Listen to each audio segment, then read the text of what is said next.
The amplifier has been years in development. You know, this started out when we developed Bartok headphone DAC.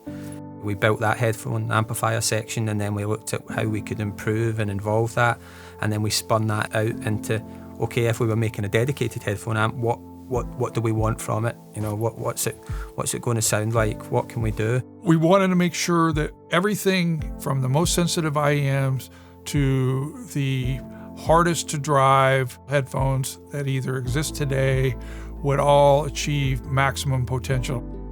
Although developing the amplifier was new territory for us in many respects, we certainly wanted to incorporate all the elements of the DCS sound, the neutrality that is really our hallmark, I suppose. So that was certainly very much a prime consideration in the design. Good linearity, low noise, wide bandwidth, high slew rate, all of the things which play their part in making an element of audio equipment transparent. When you push the button, it's got to grab you from the very beginning. It's got to be something like, holy cow, I want to listen to this forever. So that was what we tried to incorporate into Lina as you know, technically, but also from the listening experience, is when you put on those headphones and you push the button to play the music, that it just grabs you. You go, holy moly.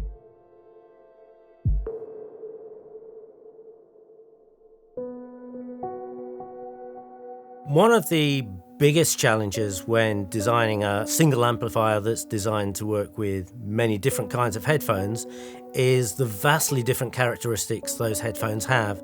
For the high impedance ones, you need lots of voltage. For the low impedance, not so much voltage, but lots of current. And that theory is fantastic until you take into consideration some of the rather esoteric planar headphones, for example, which are quite inefficient and need simultaneously lots of voltage and lots of current. So something like a planar headphone to an IEM are just massively different in terms of how you drive them. And so the amplifier was designed, you know, from the ground up to deal with those kind of issues. So if you have a highly sensitive pair of headphones in ear monitors, you have a secondary concern of making sure that the noise is kept very low as well for the benefit of those high sensitivity devices. So then we start thinking about, well, how do we design an amplifier at all, let alone one that's supposed to deliver into this wide range of loads. Typically, we've adopted a Class A approach, and that performs very well. One of the advantages of Class A operation is that it's very linear. But the problem with Class A operation is that it's quite inefficient. That presented us with a bit of a challenge. How do we get good efficiency with the same fidelity?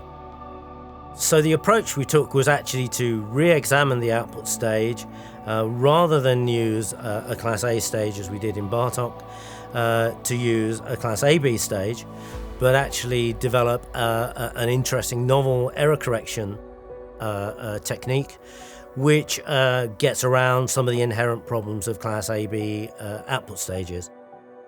Clearly there's recognition that people have headphones they love. They have headphones that they use to A/B against future headphones and current headphones to figure out which ones they like. They all have slightly different presentations, and we wanted to honor all of those. If you've got a entry-level set of cans, they should sound the best on our electronics. Whereas if you've got stuff at the other extreme of that, we want those to achieve their full potential too, and everything in the middle. So that was sort of one of the concepts from building the product that we spent a lot of time thinking about.